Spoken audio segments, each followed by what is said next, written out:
Tell Me Your Story, New Paradigms for a New World. I'm Richard Dugan, your host, and I thank you so much for joining us as we let you know where we're coming from, when we're coming, and how we're coming to you. I will tell you that later because I don't want to waste any time on today's program. I want to jump right into our interview with our very special guest, and I'm excited about this, but I'm also a little concerned about getting the pronunciation correctly. So I'm going to take a shot, and I will be corrected by my guest who is joining us. She's the author of Sovereign Self, Claim Your Inner Joy and Freedom with the Empowering Wisdom of the Vedas, Upanishads, and the Bhagavad Gita. Acharya Shunya, thank you so much for joining us here on the program, and thank you for that. I appreciate it because I have to tell you just briefly before you make your first comments that that is your name. And when people talk to you, they need to say your name. It's a sign of, in my opinion, of respect. And I want to show utter respect to you and the work that you do. So thank you for being with us. Thank you, Richard. And spontaneously, your soul knew my name. And I'm so glad I'm returning to your show with my second book. And I have these wonderful memories of having this high vibration charged conversation. So really looking forward to it. I am very excited to have you here because this is an area that I have I was introduced to probably at the age of 17 through Autobiography of a Yogi. Introduced to the Gita, the Upanishads, many of the other ancient wisdom teachings that are out there, whether they come from India or other parts of the world, or maybe not of this world. And it's like, it's not something that I follow, shall we say, religiously, but it sure warms my heart when I come across and am connected with people and experiences that I guess the only way I can explain this is that touch upon this Eastern mysticism and spiritualism, insights and so forth, and wisdom that has been here on this planet and in the ethers, if you will, for thousands and thousands of years. Precisely. Your lineage. Your lineage in particular is a minimum of 2,000 years old, and you happen to be one of the first, if not the first, if I'm understanding, female head of your particular lineage. Share with our listeners what that lineage is and why is it important that you are the first female head? For a long time, mystical knowledge, as you put it, religion is for the masses, but mystical awakening knowledge is for seekers. And it is handed out with responsibility by one master to a future master or a genuine seeker. And to do that, lineages cropped up, like these were small bodies of blood-related or wisdom-related people. And these lineages were everywhere, you know, with the Native American traditions, Chinese or Japanese, and India. And I come from one such lineage from Ayodhya, a holy city in northern India. And we've been doing this work for the longest time. And I have lineage teachers who have authored books in Sanskrit. They've had wisdom schools that are talked about in other scriptures. And my own grandfather and great-grandfather and father are renowned in India. So, but I was only 9 when I started studying with my grandfather. But the Vedas, the Bhagavad Gita, the Upanishads, they are not dogma, they are universal. And interestingly, the Vedas were also authored not just by male seers, but by female seers too. They were known as rishis and rishikas. So what my family did, is specifically my great-grandfather and grandfather, they said, you know what? We're done with any kind of non-progressive ideals that have steeped into India, the regressive patriarchal traditions that came later on. And they wanted to go back to the pristine, original, progressive, out-of-the-box thinking, where in Bhagavad Gita, Lord Krishna says, I live in male, female, and mixed body types. So he was accepting the whole homo, sexual body type that's rejected by the world. And he was saying, I, the great consciousness, dwell in all beings. He even said, Krishna, the Vedic God says, I dwell in the butcher, I dwell in the pandit, I dwell in the scholar equally. So he was bringing everything together. My grandfather opened up the lineage to women scholars, to people of every caste. India was divided up into higher caste and lower caste. They opened it up to truth-seeking hearts. The first formal transgender student came to our lineage. So by the time I was born, the lineage doors were open, and my grandfather said to me, you will be that person. And I didn't know what that meant. And I'm still trying to find out, Richard. Still trying to find out.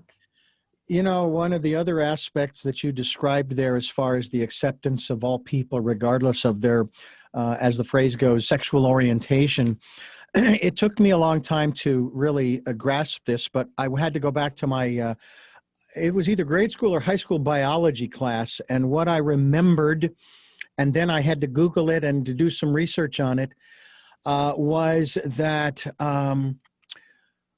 we are all, when we come into this world, we are female. When the two cells, if you will, the sperm and the egg, are united and they begin to divide and subdivide and so forth and create the embryo, it is initially female. So every human being who has ever existed started out as a female. And Isn't then, that fascinating? whether it be supernatural, spiritual, mystical, we then take on the respective gender that we have chosen to for this lifetime. Now, I don't fully understand the aspects of how a person, an entity coming into body, would choose a body that doesn't fit, a gender that doesn't fit them in that particular lifetime. Why they wouldn't choose the body type, the gender that they wanted. And then they grow up, and here we are in the 21st century, and we have people who are struggling with the issues of this issue of transgender, and they're in a male body, but they feel female, and vice versa, and all of those kinds of things. And those folks now in this 21st century, they're the ones that are on the cusp of alienation, being minimalized. And that's really unfortunate. And I've had people in studio before the before the virus in conversation. And of course, they're usually ones that were born in this country. And I say, well, first of all, let me just say that you are human. And that's usually a question. You are human, right? They say, yes. I said, then you belong. And being born in this country, I say, and you're an American, right? I say, yes, they are. Then you belong. End of story, period. No more conversation. You belong. You are part of our community. And anybody who comes along and tells you otherwise is wrong, is lying. It sounds to me like the ancient wisdom teachings that you speak of are basically coming from that perspective. If you are in a human body and you are here, you belong, period. There is no more discussion. Is that kind of what I'm hearing? Yeah, there's like this beautiful line which says, the self is the same in all, no matter what the body type, and the self assumes the different body types. And whatever be the karmic journey, whatever be the cutting edge understanding of different body types that we have to take by embodying it from inside out, I have to say that the Vedas showed this universal love that we all talk about, and this universal spirit of accommodation. And that was for being I was born in the 1960s in India, and I was being exposed to modern teachings and whatnot. And I was really thrilled to find this like deep-seated oneness, non-duality, equality that transcends form and name and culture. And these teachings that I talk about in my books and in my classes, they're not, they belong very small percentage of Hindus also delve into it. You really need a superior mind and a desire for a transcendental consciousness to delve into them, but they became my passion. And I became somewhat of a bookworm for a long time and a contemplative, meditative person just sitting in my backyard. But then this knowledge changed my life. And now I've been on the world stage for some time. Mm. It's amazing. Now, in your youth, when you came into this world and as you were growing up, can you tell me what philosophy, as I like to use the term, what philosophy you were raised in? It is from the Vedas, it is known as Advaita, which literally means not two. That even though you see two or more things, there is not more things. There is no many things. There is a common substance, a common center to all things and beings, and that is known as Atma, or the boundless one. In English, I call it the self. So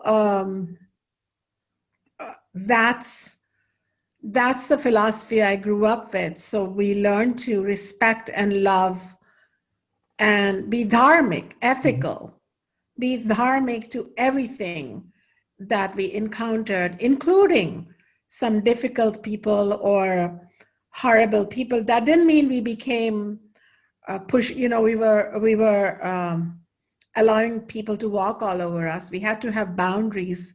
But at the end of the day, we were told or guided not to be bitter, but Mm. to understand that there is no evil, there is only spiritual ignorance, and that person doesn't know better. Yeah. And so grew up with this type of philosophy, which is the true Hindu deepest, highest philosophy enshrined in the Bhagavad Gita. Mm.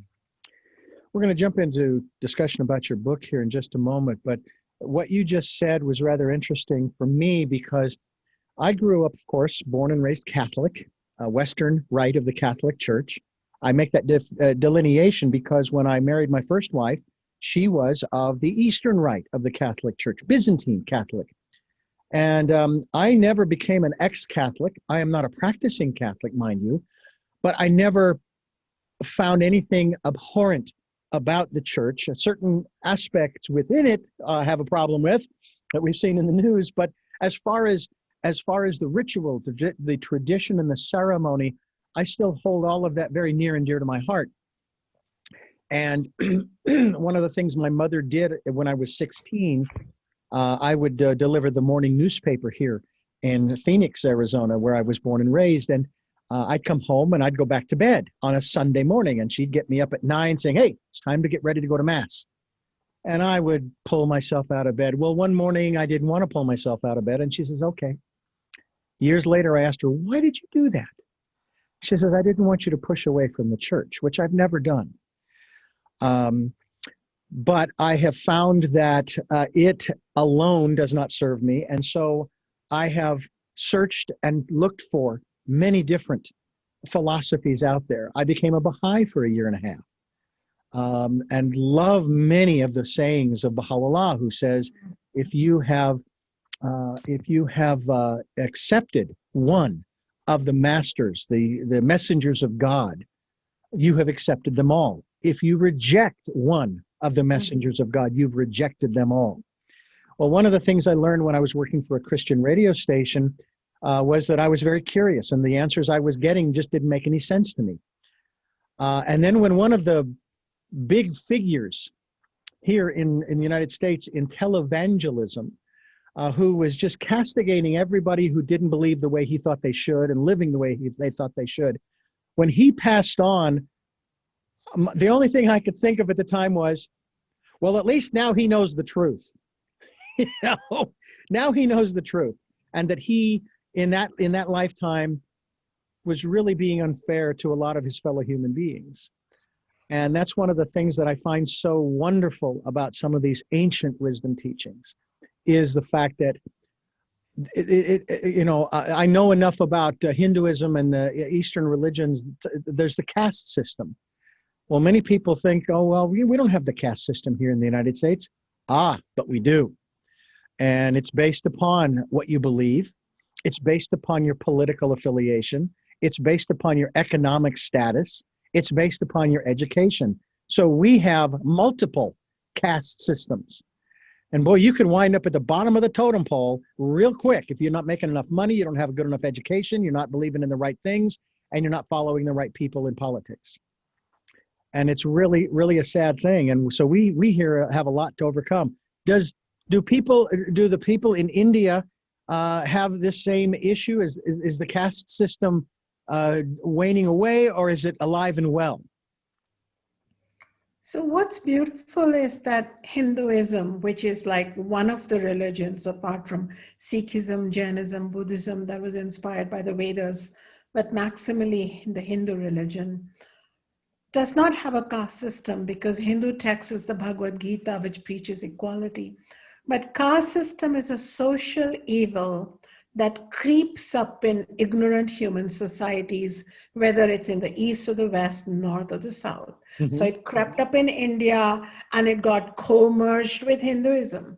But if you look at the Muslim society and the Christian society in India, they too have castes. So as you said, in America too. But then unfortunately, Hinduism got a lot of bad press, that Hindu and the caste system. And currently, there is the popular Hinduism or the dogmatic Hinduism, which is like an incrustation on the original pristine philosophy of non-duality, equality, and oneness, and God not being in an idol, but being a formless truth that's all pervading. So what I took upon myself was to separate out the two and not throw the baby with the bathwater and say, wait here. These are some social incrustations that have come upon time, and caste and class consciousness, racial division, color-based abuse, all of these creep up in societies.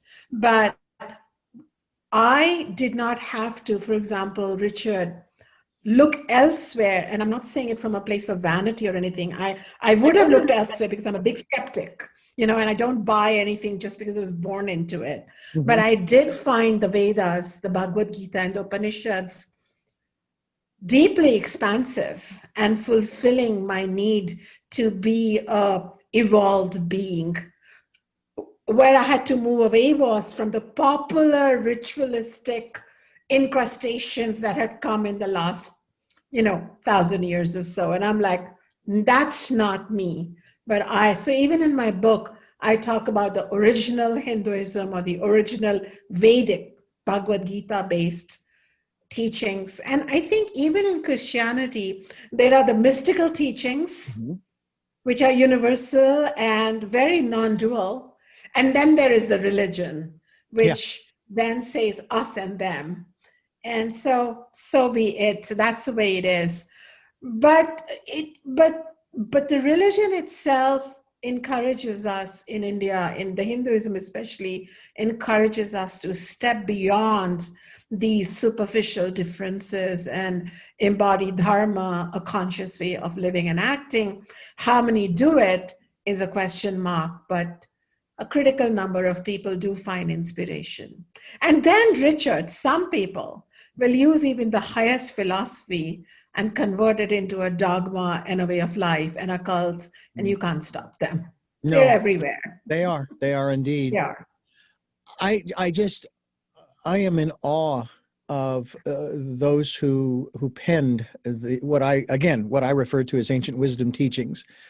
And as I get older, many of the works that I have read that have been written in the last century or so become ancient wisdom teachings, because I'm getting older and they're getting older, but they were very profound. And I'm astounded sometimes when I look back at the books that I have read. I never really cared much for reading as a kid growing up because of my vision. I was legally blind back until I was 36. And it was very frustrating for me. But yet at the same time, I was still able to do that through recorded books that were they weren't audibles then.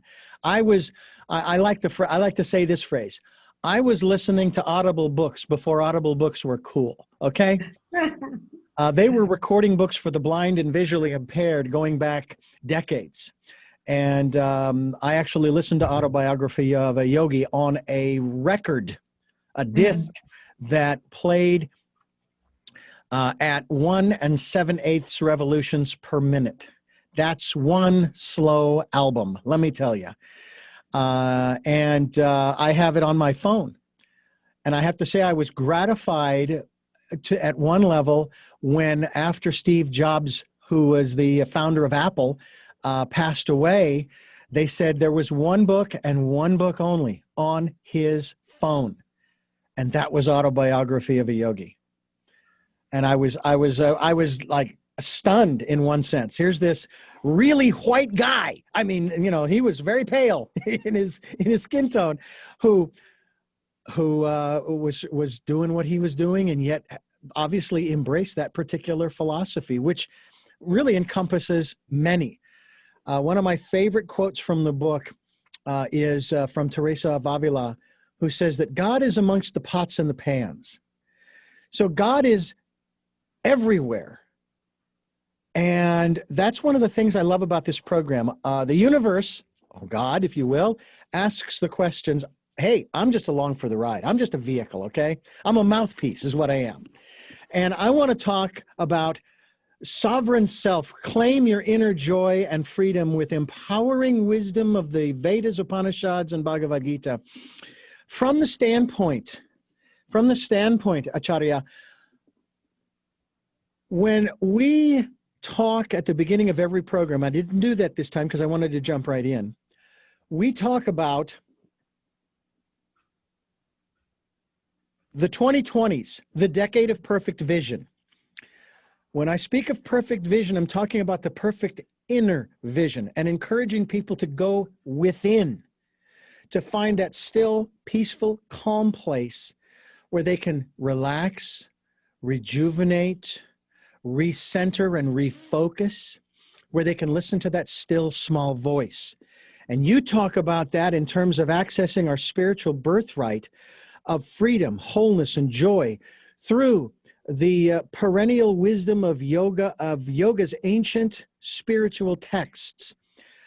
From your perspective, and if I am correct as a Hindu, how important, and I want to broaden that to being a spiritual being, how important is, from your perspective, as a teacher, as a practitioner, as a devotee, what have you, how important is that inner life, going within? There is no other life. And if we don't have an inner life, then it's like electricity thinking I'm a bulb, ocean thinking I'm a glass of water. We become diminished and reduced and superficialized. It is the inner life that gives meaning to the outer life. And the discovery of the inner life is a privilege of the human being because we are a self-aware animal. Like other animals, we need food, we need sex, we need sleep. This we share in common with everything that's walking around or flying. But the need to know ourselves, to connect with it, to bring something from that into our outer world that we share in common with other beings is our privilege and our responsibility. And yoga, which literally means union in Sanskrit, is a path, a practice, a way of life, an attitude, a behavior, a quest for constantly being in union with that inner life while playing roles in the outer life.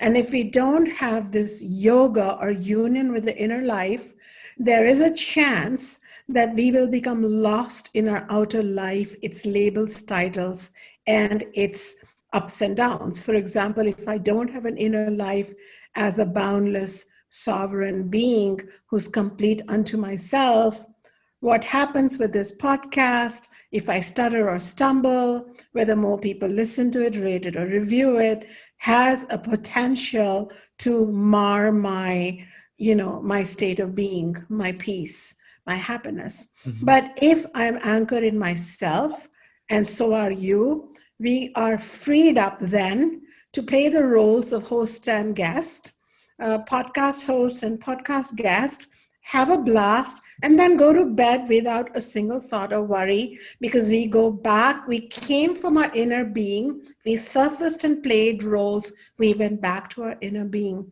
So yoga is almost like necessary to even play the roles of moms and dads and employees and podcasters and spiritual teachers. Otherwise, it's exhausting.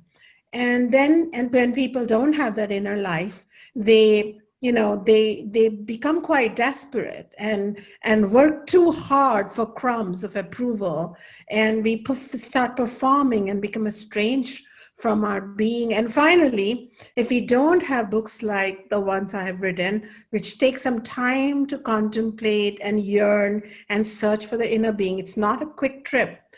But if some teachers don't sit down and do that deeper work and give that deeper path, chances are that when the yearning does arise for the inner self, we might get caught up in a fad, a spiritual fad, or a trend, or a cult, and give away our power to the next pop teacher or guru or fashionable parade in spirituality. But the inner self has nothing to do with what the outer being looks like, wears, or trends. It's something very deep, mystical. It needs time. And the work of the Vedas, and that's the work I have done, is I've not given structure to what it looks like, but I have tried to activate the intuition of what it looks like when your inner life is awake amidst difficult relationships or a divorce that's going on, or the loss of a loved one through death. If you have an inner life, what does it look like? And it has nothing to do with being a Hindu. You could be a Hindu, an atheist, an agnostic, a Buddhist, because the inner life is beyond, religion ends. It's beyond those labels. Spirituality begins. Yeah. You are also a teacher, if you will, or sort of a master of if I pronounce this correctly, Ayurveda. Ayurveda. Yes. Ayurveda. Well, no, not yes. Yes, Ayurveda, but also of the non-dualism. Advaita. Yes, Advaita. You got it. Yes. Advaita. And I of course read about it in many other books, including autobiography, but in the last few years, I have had a big struggle with this whole concept of dualism, and that I was really getting very tired of this dualistic concept that we live in this human existence, in the outer world. So I came up with this analogy. You have the micro and the macrocosmos.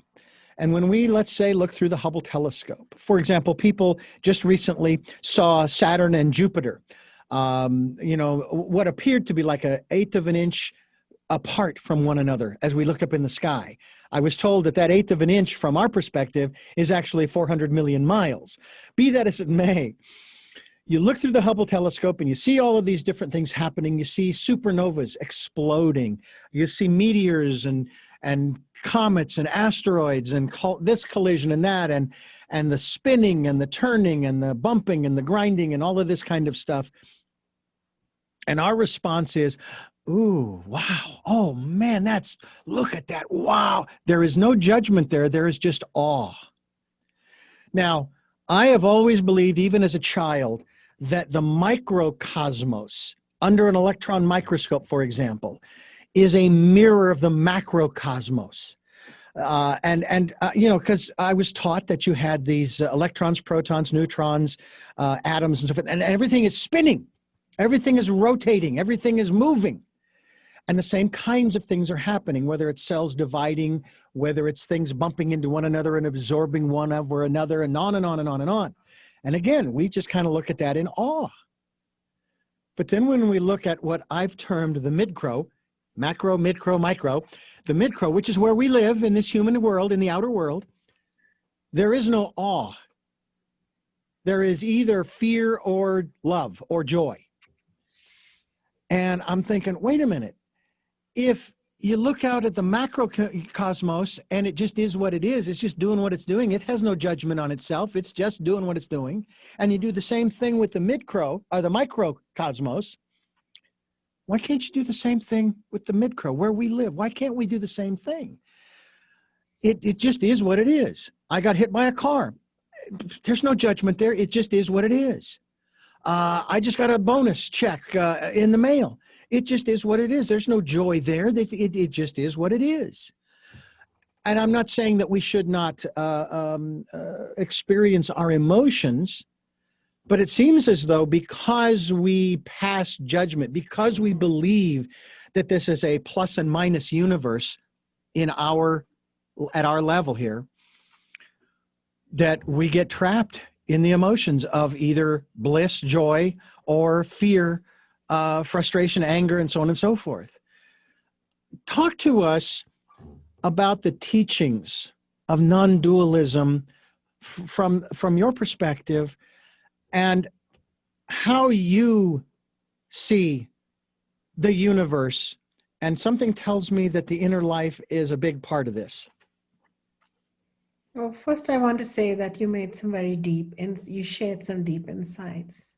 That was beautiful. And how well put that while we are in state of awe with the micro and macro universe, in our daily life, we are in the state of ugh and numbness, or exaggerated happiness, but it's short-lived, and then exaggerated sorrow that kind of takes us down a slippery slope. So it's a weird place to be at.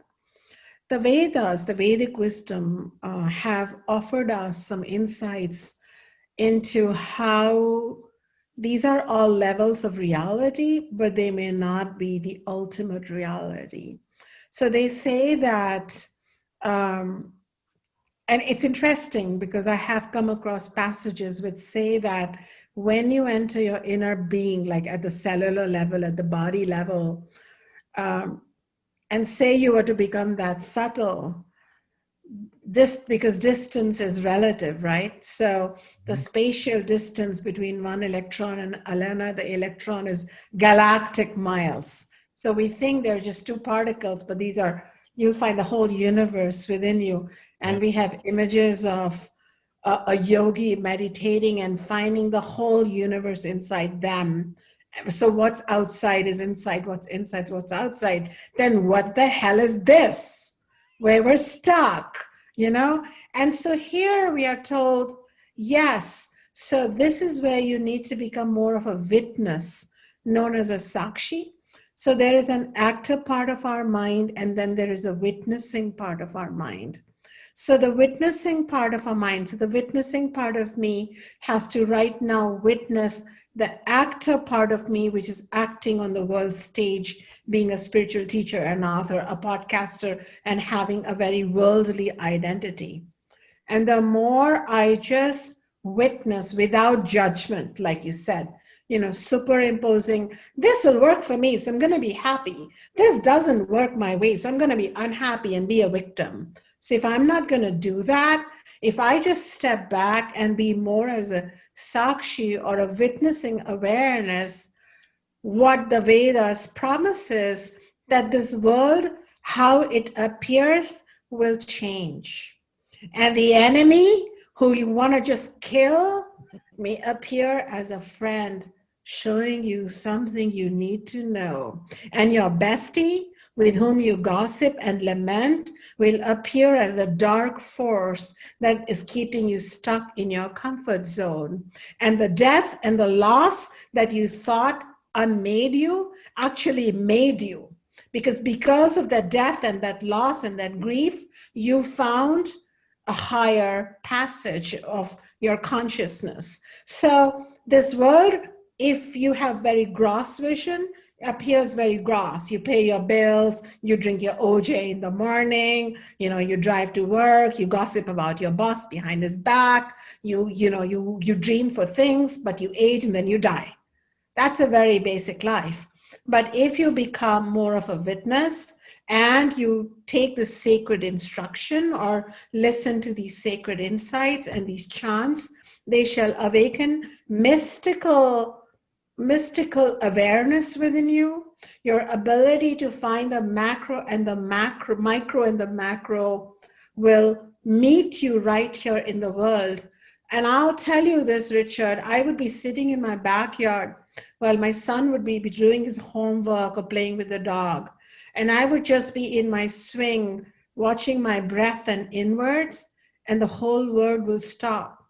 And I would have a vision of this complete oneness and beauty.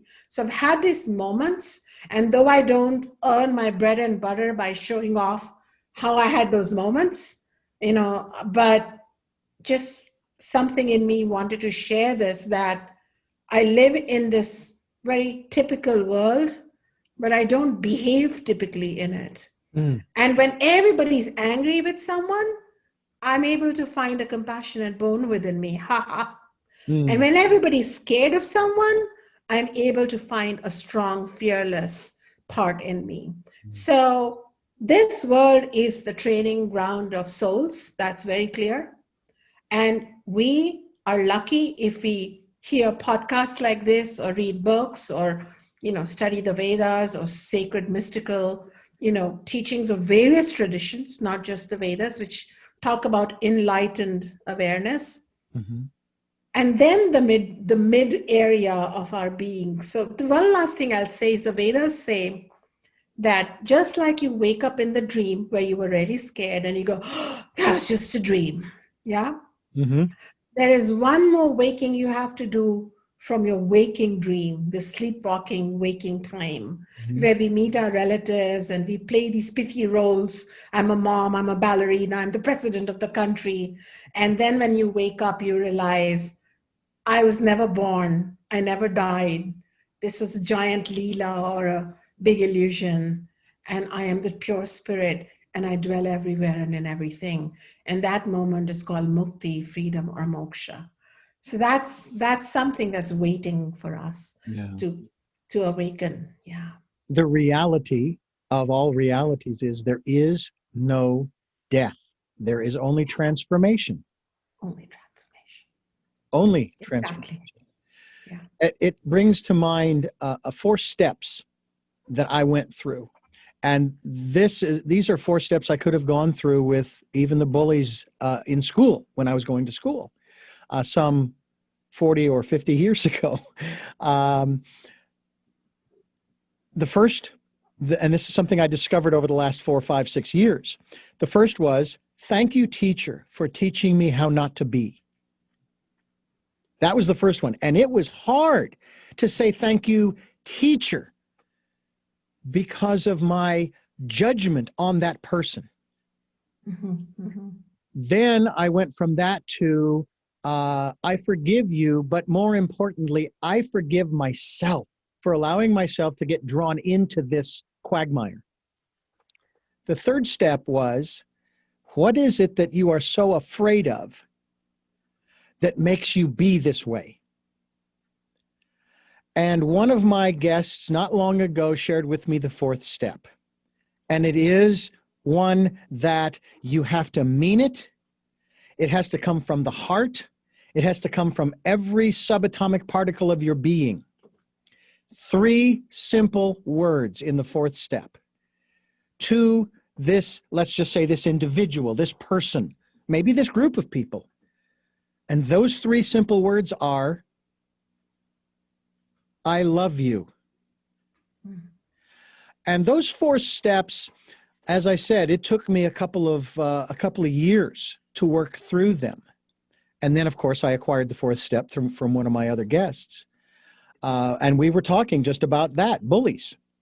And they said that when you say that to a bully, after they've done or said whatever it is they're going to say, they don't know what to do with that. They don't.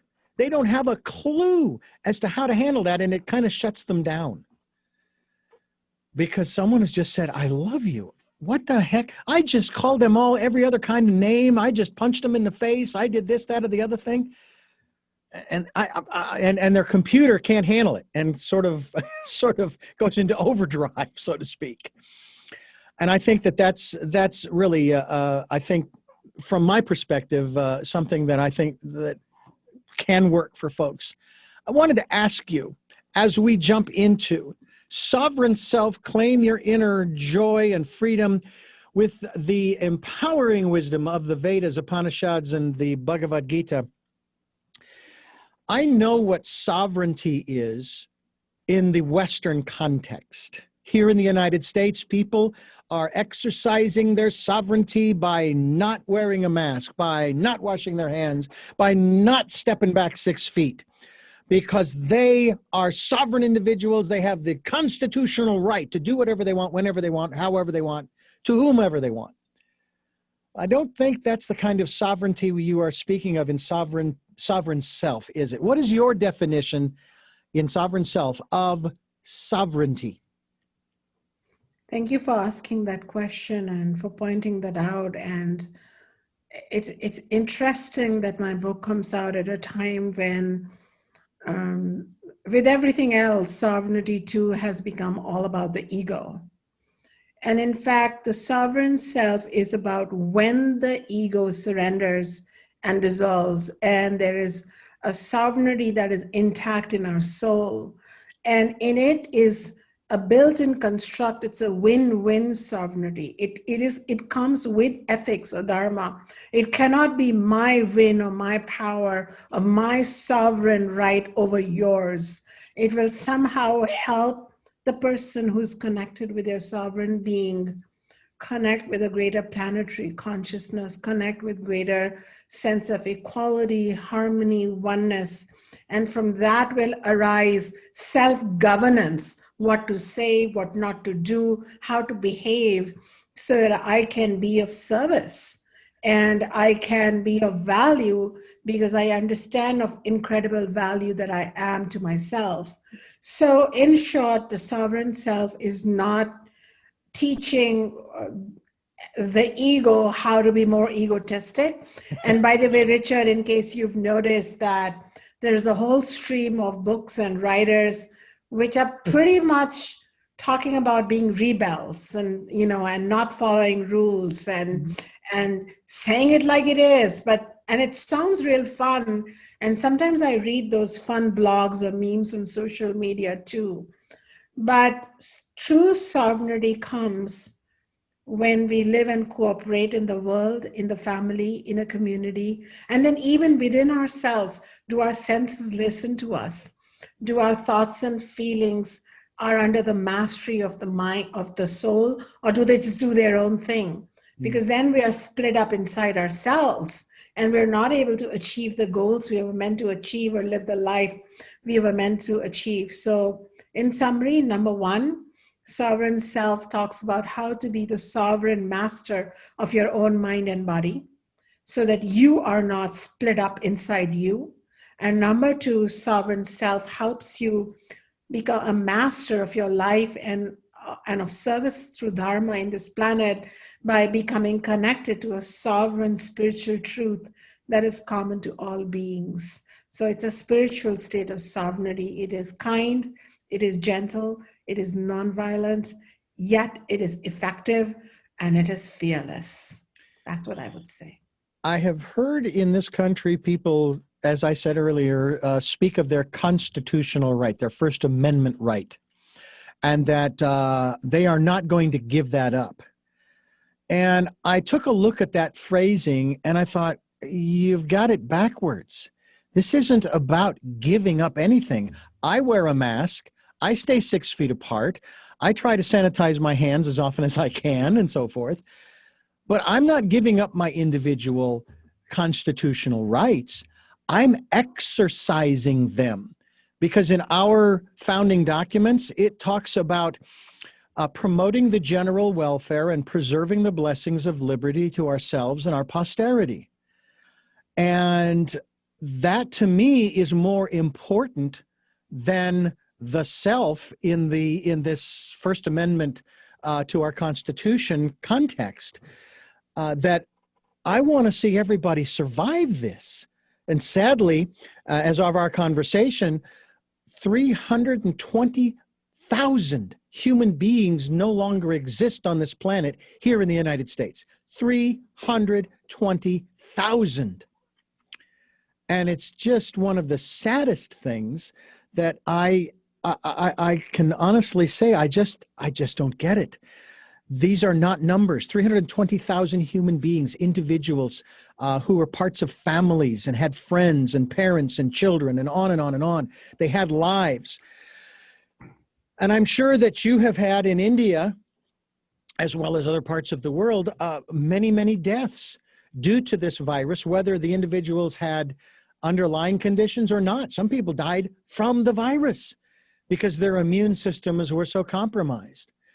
When we talk about this aspect of sovereignty, and that it's more of a selfless act, if you will, of being sovereign, being a sovereign person, a sovereign self, as your book title talks about. How do we go about sharing that aspect with those who are, I mean, can we even share that aspect with those who are not in that space, not even close to it, and they're at the other side of ego-centered sovereignty? Is there a way, or do we have to do, as Gandhi said, be the change you want to see? I have two answers. A hypothetical answer is that yes, we can take the gospel of the light, so to say, of truth and dharma and higher consciousness to all beings. And isn't that what you're doing? Day after day, for so many years now, you hold vigil on your podcast.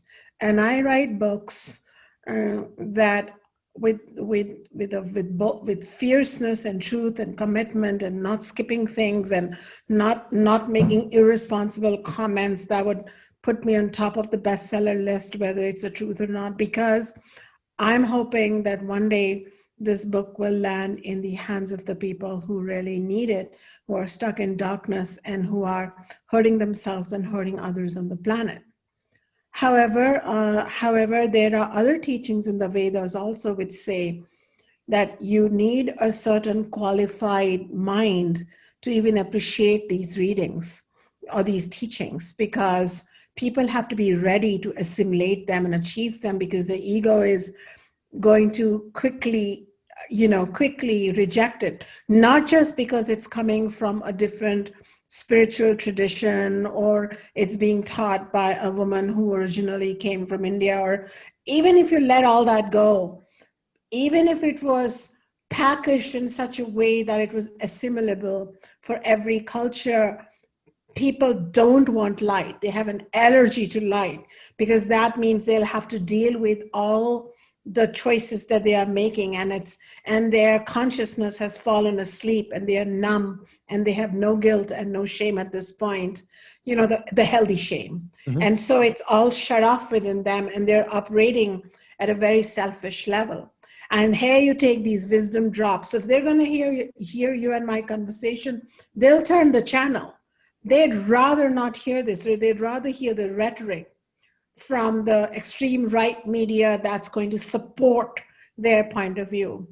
And so when I came into the world as a feminine teacher from another country, a woman of color in San Francisco Bay Area, and I started teaching, I had students pop out and come join me from every part of the world, because I teach online.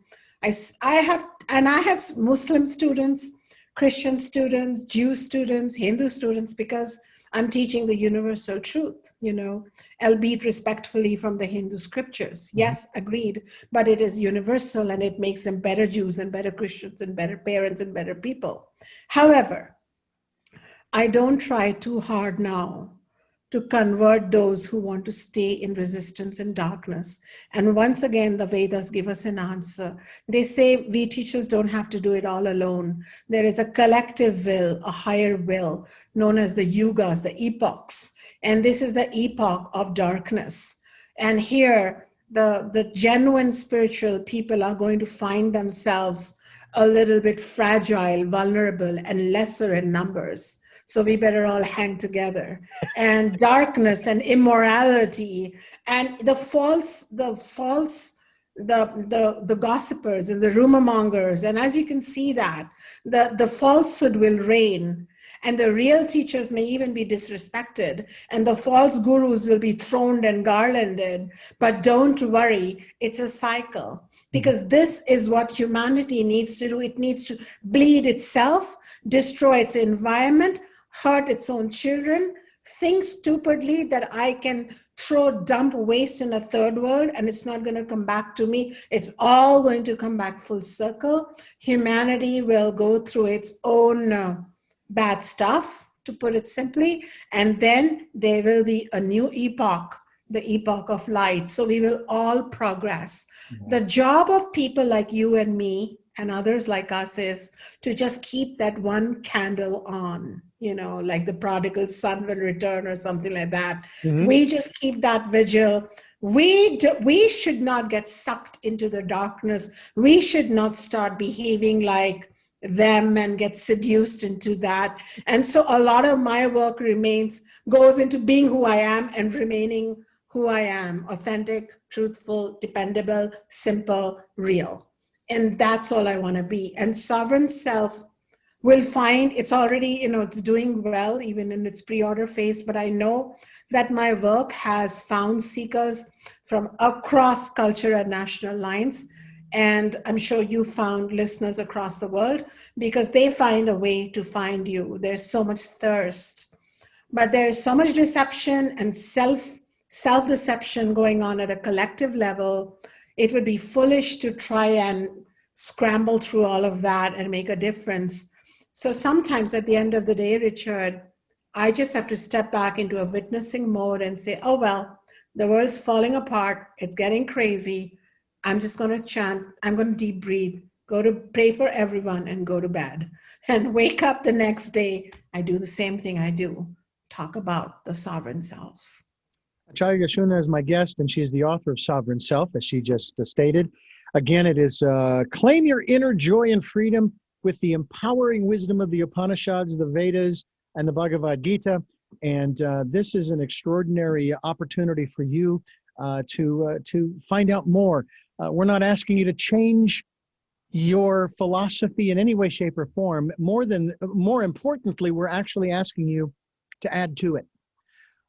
It's important, isn't it, Acharya, to do a sort of a house cleaning of one's philosophy, of one's belief system. And by the way, one of my guests refers to belief systems as BS, because that's a lot of that keeps us trapped, keeps us stuck. But sometimes is it not important for us to spend some time sort of opening the file drawer, of our philosophy and kind of going through it and seeing if there's anything there that just doesn't fit anymore. It's not serving me anymore. And, and I'm going to use the euphemism, and putting it through the shredder, as I do with stuff in my file cabinet. And then it actually doesn't leave a vacuum. It makes room for those things that serve me now. Oh, absolutely. And and I like that I like BS. That's a good one, belief systems. There are I think there is beliefs and then there is a knowingness. And the knowingness is what we're all born with, but except it gets cluttered and concealed by the conditioning and the society and the gossip and the rumors and the fears that we, absorb from our caregivers and their state of BS and all of that. So I think that's what's called as the jnana yoga, or the path of knowledge. So yoga is not just postures, physical postures and making your mind empty. There are different types of yoga. And one of them is known as the yoga of contemplation. And in the yoga of contemplation, we listen to something like the Vedas, or we read them, which says, you are not what you believe. You're not what you think. So it really helps you go into this deeper awareness. So if our beliefs and our thoughts are like clouds, you may be just the vast sky through which the clouds are passing.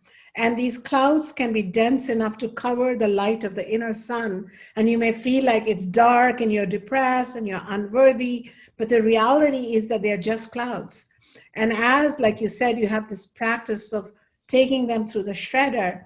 So if we had this regular contemplative practice of, looking at our deep held beliefs and saying, is that really true? Do I really have to do this? And one of my beliefs was, I grew up as a spiritual teacher, but I grew up in a pretty patriarchal culture. Vedas don't talk about patriarchy. They talk about equal women's rights, and they talk about women leading war and riding ships and being spiritual teachers. But then gradually, after a lot of invasions and cultural changes, India too became kind of regressive. So I had some patriarchal beliefs in me, that I should do this because I'm a woman. But I gradually let go of should'ves, could'ves, and would'ves. I do things because I want to do them as a soul, not because of my gender or the body I live in.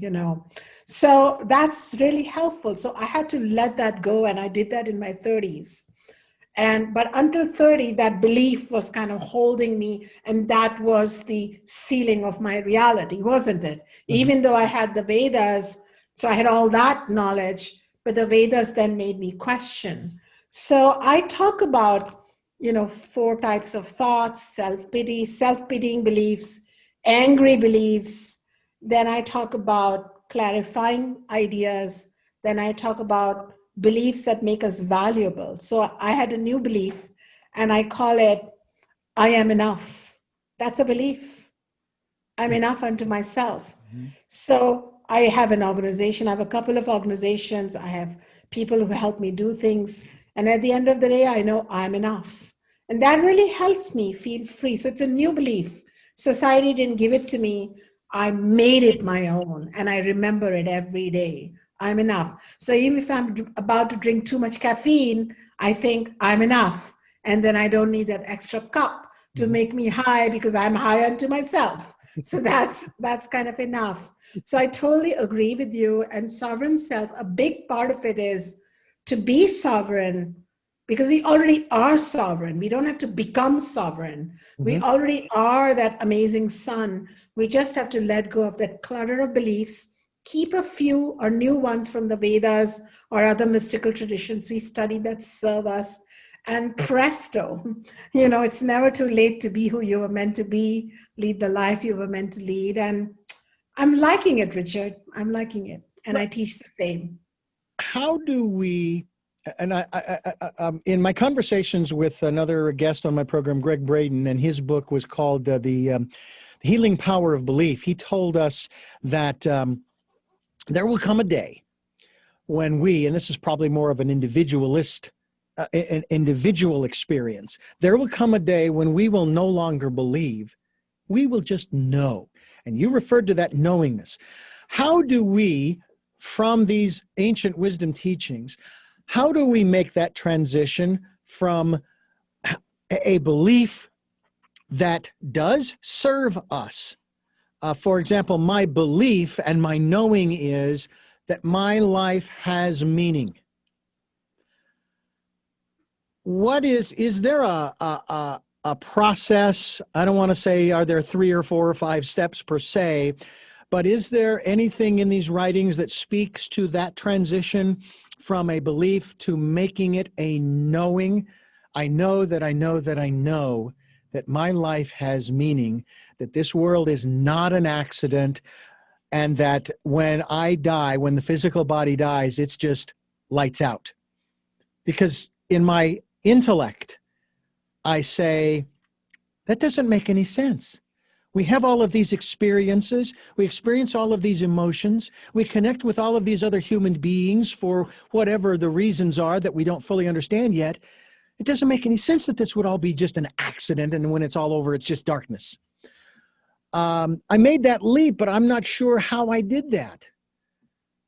Can you speak to that at all, to help people to say, look, there's something I'm not going to share with anybody else because I don't want to get ridiculed and what have you, but this is something that I just know that I know that I know deep down in my core. You've touched a core question, and this was a question that the Vedas asked.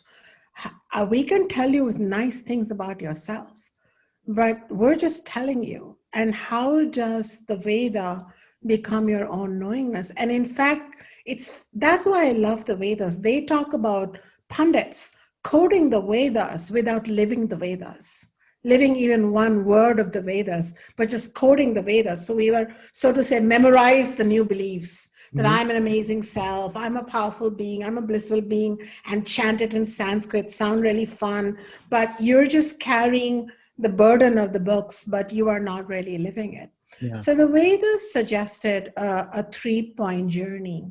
One is called, and I'm going to just throw in the Sanskrit, and it Sure, says please. Shravanam, which means you listen or read the Vedas. So you assimilate it, take it in through your senses. And that's a very superficial level. And it feels nice to know that, you know what, you're complete unto yourself, your relationship with other people. For example, the Veda says your relationship with other people and other things may give you pleasure, but it is secondary. There's a third treasure that lies inside you, which is your own self. Discover that, make a primary relationship with your true being, which is invisible, but it is immortal, eternal, all-pervading, beautiful, powerful, and complete unto itself. It doesn't borrow power from others. So it says all these things, and you feel really good listening or reading it, which is going to happen when people read my book or listen to my teachings. But then they say, now begins your journey. It's not the end of your journey. A lot of the people end their journey here and they go from teacher to teacher, trying to pick these beliefs and try to make them their own, but they don't stick. And the reason they don't stick is, Veda says, say you heard your teacher, now it may take you up to 10 years almost, 10 to 12 years to contemplate those teachings. Wait a minute, I'm begging for my boyfriend to call me, but I had listened that I'm enough unto myself and I don't need to beg for morsels of affection. Can I touch myself in my heart? Can I chant Om while breathing from my belly? Can I, so there are these teachings and practices, and before long, suddenly you feel aware and expanded, and it doesn't matter whether the boyfriend called or not. And the next day when he does call, you're kind of feeling a little more distant and you don't really care. Not cold, not bitter, just a little emotionally, healthily distant from that clinging, grasping person. So this is called contemplation. And the third is when you act from it, when you actually don't pick up the phone and leave him desperate messages. That is a third stage where you're practicing it. So imbibing it through the senses, contemplating in your private practice, what does this mean? If I use this belief with my mother-in-law, what does it mean? If I use this belief with my boss, what does it mean that I am enough? I've heard this, it sounds like a fun thing, but what does it mean? Similarly, there's another belief that the Vedas say, yad bhavam tad bhavati, you become what you believe. It's become a big thing now in the Western world, but it comes from the Upanishads. When I started using it, I used to have pain in my body. And I started like questioning that and questioning that pain till I became pain-free. So you actually contemplate it, change it. And then what happens is the Veda says, the final thing, it says that if through this practice you become more and more intellectually heavy, not quieter, calmer, peaceful, and spontaneous and childlike, then you are going into the wordy version of the tradition. Words, words, words, chants, chants, chants, practice, practice, practice, accumulate a whole PhD on the Vedas. Whereas you should become simpler, quieter, and so let the Vedas be the boat, and at some point get off the boat, and you shall not drown. And that's a beautiful teaching of the Vedas. So the Vedas say that people who carry the Vedas on their head are stupid. The Vedas should be revealed in the heart. And that's why teachers like me don't teach a lot. We teach simple things that become part of your living litany, of tools. Yeah. Yeah. I interviewed a Christian musician probably 25, 30 years ago while I was working for the station at the time, that Christian station. And we were chatting away, and a beautiful voice this gentleman has, and lots of great music that he put out, even when I was listening to it then. And he had written a book, and so I was talking to him about this, and he was living in New England at the time. And he got to sharing this particular story with me of how he grew up in the Jesus movement of the 70s. Well, there he was in New England. He says, one day I was looking out the window. It was fall. The leaves were turning and falling off the trees. And this question came to him. And this question that he shared with me gave me hope for the future, that not every single quote unquote believer, Bible believing Christian was stuck, that they were actually thinking, using that wonderful mind that the Creator had given them. And he says, I began to ask this question: is what I believe what I was told and taught to believe, or is it what I choose to believe? In other words, finding those things that serve him in his belief system. Now, when he said that, I'm going, wow, that to me is profound, especially coming from somebody who has a particular, shall we say, vested interest in this particular faith or philosophy. And here he is asking this question. And the more I interviewed more people who were of that philosophy, who were questioning where they were and where they're going and who they are, again, it continued to give me hope for the future. And I still have that to this day. I even shared with my eldest sister one day that my beliefs of yesterday are not my beliefs of today, are not my beliefs of tomorrow, because I'm still alive. I'm still growing. I'm still learning and experiencing.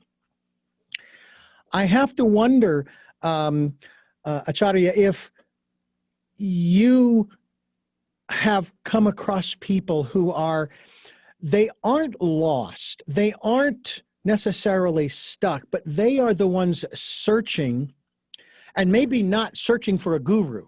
They're not looking for an individual, a personality.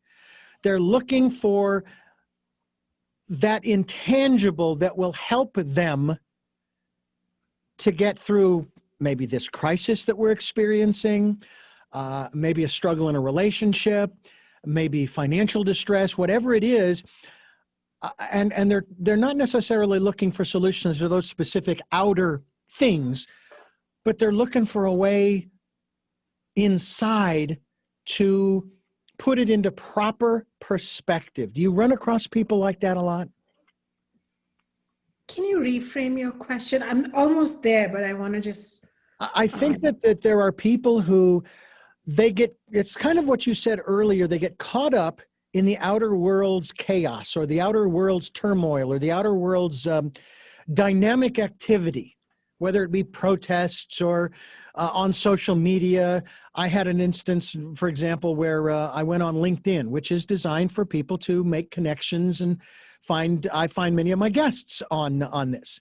Yes, and so this individual had posted a lot of what I consider to be false information about the virus and the pandemic, to which I responded to them in the text, a very brief one. I said, then tell that to the over 310,000 dead and sick and dying in the ICUs and hospitals, which they said, hey, you're not going to guilt me into changing my beliefs. Another one said, go read a book, you sheep.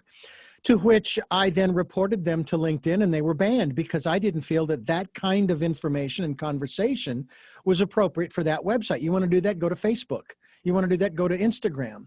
In any event, they're stuck in their own ego, and the information is like what you talked about earlier in the program, about listening to only those things that support where they are in their ego self. But there have to also be people who have been sort of stuck in that, but now they're finding that where they've been has just been, it's been exhausting. It's been trying. It's been all of the things they really, inside, they don't want to be. They want to be somewhere else that is more peaceful, a calmer place. And obviously we talked about going within, but when you come across people like this who are searching, and again, as I said, not for a guru, not necessarily for a practice or a mantra, or a chant or what have you, but they're looking for that. How do you help them in that regard to facilitate their search? You don't give them the answers, because they really have to find the answers themselves, right? But you give them a direction. And I know that the Vedas, the Upanishads, the Gita are certainly good places to go. But how do you initially help someone in that space of searching, but they just haven't found it yet, and you want to facilitate and help them in their search to find what they need that will serve their inner life. Yeah, Does that make sense? absolutely. Yeah, no, totally. It makes sense now. And as you were speaking, that would be very enlightening to the listeners too, and many people would identify with that. So there are one I want to say. There are many, many genuine people who are really trying, who are in some kind of inner quest. And like you said, they don't know what they're looking for, but they know it's not in what they were looking until now. They know that their completion does not lie in one more job, one more project, one more paycheck, one more, they need something more. And so they come to teachers like me, or they pick up my books and my blogs and things. But I have to say two things. One is that the nature of the world is so insidious that, say, they came to some of my spiritual discourses, or I led them through a guided meditation, or I taught them some breathing, they feel better. And then the very next moment, they want to go and talk about it on social media or WhatsApp, or, they get sucked right back into the world they came in. And some even come back and tell me to franchise what I'm doing and, and become my business advisors. So the world becomes, there's a way of spiritual business which is done with ethics and with a plan, and the other is just win the world, and so they bring their over busy minds into my domain and clutter it. And so I have to clean that out, and I have to be the leader of that space and say, here, we're not fighting with the world, but we are trying to find the inner world. So, let's take that break. Number two, what has really helped is, and I have shared few things in the book too, a lot of people today, nowadays, we talked about the dark epoch, the Kali Yuga, they live from one part of the forehead to the other. They live in the brain. They don't live in the rest of the body. The body just kind of drags along. And so some somatic breathing, putting both your hands at your heart, putting your hands in mudras, which means holding your fingers in certain specific positions. If people look up mudra, and putting your hands in a certain meditative, contemplative position, and deep breathing, and just remembering one thing, that I am not the body that I witness. I'm not the breath that I witness. I'm not thought that I witness. I'm only the witness alone. I'm spirit. Just these words, repetitive, brings people back. But as a spiritual teacher in the 21st century, I have to say that people are distracted. Even the most sincere students get pulled into dilemmas of the world. And even I find that sometimes I'm anxious about the election results, but then I have greater tools to not be anxious. Whereas suddenly I will find that my students are all anxious and jittery. And then I'm like, you know what? Let's use this situation to talk about the pull of the world. And in summary, I would say the Vedas talk about, and I go into details in my book on three kinds of unconscious cravings or obsessions or behaviors known as vasana. It's a Sanskrit word, but vasana is like a desire without a head. We just want it. We don't know why. Yeah. We don't know how much. And so one kind is known as body vasana. So then when we are stuck with body vasana, we want more sex, more clothes for the body. We want not one single pimple, not one freckle. We freak out or panic if something happens to the body. And we even follow the guru, not with wisdom, but maximum number of bodies following that guru. This is my guru. So you might have met those people. They're all into the body, body, body, body. And when you meet such gurus who have body vasana, they even touch you enlightened by just having quick sex with them. Body to body enlightenment, body vasana. And unfortunately, the world is full of body vasana, the most frequent kind. It's like a crazy desire that knows no end. And then there is the world vasana. In this, even if we overcome our bodily obsession, we get obsessed with making it in the world, having other people think better of us, being better than the Jonases next door, somehow, unless some people approve of us, we don't approve of ourselves. So we outsource all our well-being to the world. And the world includes our family, our relatives, our culture, our community, our pastor, our pundit, our religion. And so we almost have no existence without the body. And there's this constant desire, this relentless desire to be known, and it's too much. People can't get off that roller coaster. Yeah. And the third vasana is the most tragic, Richard, and you being in this field may have met many. And we've all been bitten by it. All spiritual teachers have to go through it. And it's a spiritual vasana. And in this, we start accumulating spiritual books, spiritual teachers, spiritual beliefs, spiritual practices, as if more the better, without taking one deep breath and saying, whoa, now knowingness is better than accumulation. Yeah. What do I know? Maybe I don't need to know anything. Maybe I just need to be quiet like the breath that's coming in and out without trying to make a statement. And I lived in that world. I'm going to be honest to say that's how we all begin. Mm-hmm. We think that if I wear this mala and if I put a tilak, Hindus think like that. Christians think I'll wear a big cross. Buddhists think we're just going to become bald and that's going to enlighten us. None of it does. These are all bodily traits. Yeah. Ultimately, when the inner noise becomes quiet, the clamoring calms down, and this sense of self becomes quietly awake in the middle of opposing tension fields, then you know you've made it. Yeah. So that's all I can say. And I talk about it in my book. It's kind of wisdom it gives us insights.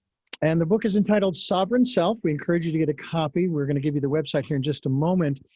You make me think of one individual in history who basically was searching and searching and searching for enlightenment and just couldn't find it anywhere. Finally was exhausted and sat down under a tree, and it came to him. And his name, his original name was Siddhartha. We have a cat we named Siddhartha, short for Sid. We call him Sid for short. Anything but a Buddha, because he is always seeking specifically my attention. My wife says that she has her favorite animals, as I do, but some of our animals, our cats and dog and chickens, have their favorite human. And Sid apparently has made me his favorite human. And that's fine. That's good. But that seems to be the way that it happens, isn't it? That and I will use one final analogy, and that is when I was looking for a girlfriend, wanting to have a relationship with someone. And this was in my teens and early 20s. And I can't remember if it was one of my sisters or another friend, female friend of mine, who was kind of mentoring me of sorts. She says, "You're never going to find one because women can smell desperation." And she says, "And I can smell it all over you. You're desperate. You need to let it go and just wait." And so forth. So sometimes that's what we have to do. And patience is not one of our virtues. And that's one of the things that I'm hoping that we can inculcate into our beings. I wanted to ask you one final question in regards to not just the book Sovereign Self, but also having to do, you've referred to the language many times, Sanskrit. I was told that that the schools in the UK are teaching Sanskrit, not for the purposes of resurrecting the language, but that the language itself, just by virtue of studying it and learning it, it's changing the pathways, the synapses, the neural net, if you will, of the brain. And it expands one's understanding and awareness, maybe even one's consciousness. Are you familiar with that aspect of Sanskrit? No, that's very true. Sanskrit is not a language that just grew in India like an original language. that people, the native people, were speaking. Sanskrit literally means the cultured, designed language. It was designed for mind vibrations.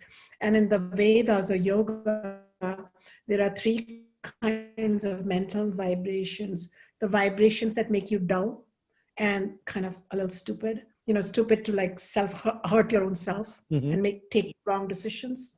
There are other kinds of vibrations that make you aggressive and irresponsible, and you may hurt other people, maybe protects yourself, but hurt other people. And there is a third kind of vibration known as the sattvic vibration, which makes you valuable to yourself, to the planet, to all beings. It makes you intelligent, focused, successful, rich, beautiful, healthy, peaceful, enlightened. And that vibration is what every word of Sanskrit commands. There is not a single word in Sanskrit designed in such a way that's going to turn you towards the other two. That's why when you listen to the Sanskrit chants, or you hear someone say it, or you learn to read and write it, it changes your neural network. That those experiments are being done worldwide, and bravo to those UK policy makers who went beyond culture to look at Sanskrit. And because it's such a designed and intelligent language, the Forbes magazine, as early as the 1990s, had declared that Sanskrit is the easiest language for computers to use and learn. So it's an amazing language and worth looking into for anybody. That is extraordinary. That is even more information than I had about the language. Mhm. It is a beautiful looking language. I mean, just to look at the characters, I have no clue what they are, but one of the aspects And of mind you, it's not like all Indian languages have that, just just Sanskrit, Sanskrit. right? But there is within the Indian music, for example, not a lot of people are familiar with this, and it's interesting that the British rock group the Beatles, who went to India, incorporated some of the aspects of Indian music, and specifically what's referred to as the ragas, into their music. It's one of those aspects that I find interesting in the West. What do I know about music? I know that there are 8 notes, and there are 8 octaves of those 8 notes, and then there are sharps and flats and all those kinds of things, majors and minors and what have you. But in Indian music, for example, there aren't just 8 notes, and it's just incredible how it's been defined. There aren't just 8 notes. There are, I don't know how many there are within the context of Indian music and the ragas, but it's incredible. And of course, I've listened to a lot of it, whether it be on the sitar and so forth, or people singing. To me, it's remarkable that there's that level of, what shall I say, detail within the context of Indian music. Do you Yeah. find that the Indian music has been influenced by Sanskrit? Oh, Because absolutely. okay, And in fact, we talked about the Vedas in the beginning of the show. My teachings are based on Vedas. There is an entire Veda on music called the Sama Veda, and it gives the original notes, which are based on 9 core sounds. And then the ragas that you talked about are not just compositions, but these compositions can turn on and off feelings. So they can turn on erotica or awakenedness in the mind, or they induce sleep. And then there are ragas that bring about rainfall. So I remember in California, we were sitting around this Vedic teacher, and he was chanting a raga for rain. And I remember I and my 12 students from California were sitting, and it started raining. Then he chanted for sunshine, and the sun came out. And I'm like, is this, I mean, because I'm not a singer, but I witnessed a master chant those ragas, and it creates a mini climate of vibrations. It doesn't change the season or anything, right, but it'll create this mini climate because everything is vibration at the yeah, end, and it pulled in the moisture. And so that's a whole different, I need a whole new lifetime to explore that, Richard. I was talking with a Chumash Indian here in Santa Barbara County. He is very much involved in the medicine of the tribe of the Chumash Indians, and we were talking about medicine. And I was talking to him about rain dances and things of this nature. And he says, "Well, yes, that is true. That is real. But what people do not understand, and of course, I think this is a little different than what you're talking about." He says, when you use the medicine in that way, let's say you haven't had rain for a long time and you do the dance or you play the music to generate rain in a given area, there's always a price to pay. It's balance. It's balance. If you take rain to your area, you are now taking it away from another. And so you have to be aware that there is a balancing in the universe. And there's a price to pay, so to speak. So when we first moved to Santa Barbara and we started experiencing the fires, over the course of 5 or 6 or 8 or 10 years, and I forget how many, maybe it's 12. We've been through 13 or 14 fires here where we live. I said, you know what? This too shall pass. This is, like you've talked earlier, this is a cycle. That's what it is. And, we'll get our turn at rain and cooler weather and so forth. And I still believe that very strongly. And it's one of the reasons why when people start talking about, for example, climate change, I say, forget the science. Put the science aside. How about we just clean up our home? Could we just do that? Forget the climate change thing. Could we just clean up our home? Let's do that. Let's just focus on that. Let's not get into arguments about whether the science is or isn't. Just do your thing. Acharya, I want to thank you so much for joining us. Acharya Shunya is my guest, and she's been with us talking about a bunch of other things other than just sovereign self. Claim your inner joy and freedom with the empowering wisdom of the Vedas, Upanishads, and the Bhagavad Gita. Yes, I have my copy right here, folks, and I hope you get yours as well. Tell us where we can go to get the information that will help us, that will serve us, that will guide us. My website's name is awakenedself.com. It's easy to remember, awakenedself.com. And listeners who are inspired to know more about my book or my classes or just a bunch of free gifts in terms of knowledge on the website can check it out. And thank you for having me, Richard. It's so much fun to talk to you every time. Really appreciate it. Well, you're a fountainhead of knowledge and insights. Well, thank you very much. Awakenedself.com is the website. We will be linked to your website. Acharya Shunya, I want to thank you again for joining us on the program. I have 3 final questions that I like to ask all of my guests. You may have addressed it a little bit during the program, and since the last time you were on the program, the answers might have changed. But first, I want to remind our listeners, first, go to awakenedself.com to find out more about our guest and the work she's doing, as well as Sovereign Self, which is the title of the book. We also want to let you know that we're here Sundays at 7 a.m. and 7 p.m., Monday mornings at 1 a.m., streaming live at those times at richarddugan.com. Podcasts are on SoundCloud, iTunes, TuneIn Radio, Spotify, Stitcher, Player FM, Blueberry, and other locations that you folks are, I'm grateful for this, reposting our interviews too. Thank you for doing that. We're also on YouTube. You can watch the interview that we have done with Acharya, and we hope that you will do that. And subscribe. Please do so. If you like what we're doing, you like the guests we're bringing, and you'd like to support us financially, I got to tell you, we would be so grateful if you would do that, and I am grateful to those who have and those who will support us. We have a PayPal account for your security as well as ours. We also encourage you to participate in the Decade of Perfect Vision, the 2020s, and go within, spend that time. We've talked about it throughout this entire program.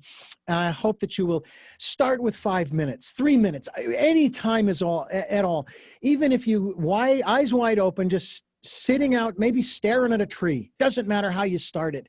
Because as Teresa of Avila said, God is amongst the pots and the pans, as well as the trees and the shrubs and the animals and the gravel and all of that good stuff. So Just take the time to do that. So I hope that you will.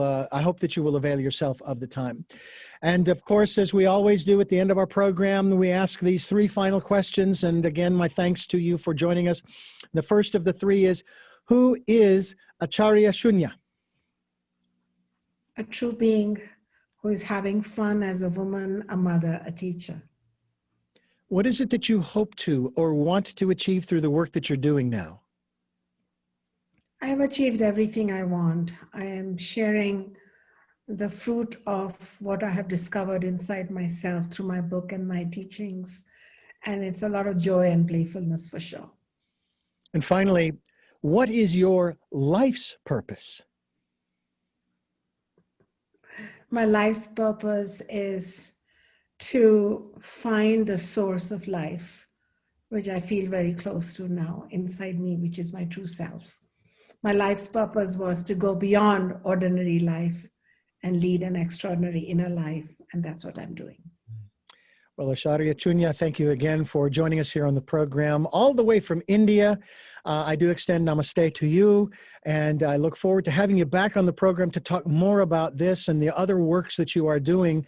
Again, I just encourage people to go to your website, awakenself.com. Thank you. I thank you for listening and watching. If you're watching on YouTube, tell me your story, New Paradigms for a New World. We are giving you choices and knowledge of those choices to help make your dreams come true. Until our next broadcast, podcast, videocast, love to lal.